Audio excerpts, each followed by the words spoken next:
மகன் ஸ்கூல்லேருந்து வந்துட்டான். அவனுக்கு இன்றைக்கி நான் பால் பாயாசம் செஞ்சுருக்கேன். பார்க்கலாமா? சுட சுட பால் பாயாசம். கொஞ்சம் திக்காகி விட்டது. என்ன பண்ணணும்? அப்புறமா பால் ஊற்றிக்கலாம்.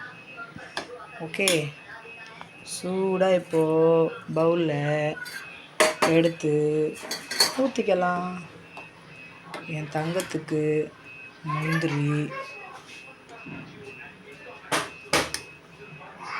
பாதாம் எல்லாம் நிறைய வைக்கணும். ஃபுல் அண்ட் ஃபுல்லாக அவனுக்கு முந்திரி தான் பிடிக்கும். ஏலக்காய் வேறு பிடிக்காது அவனுக்கு.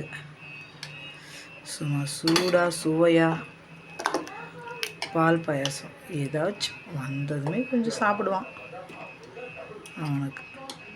Okay, thank you so much. சாப்பிட கொடுக்கலாமா தங்கத்துக்கு? வரேன் கண்ணா.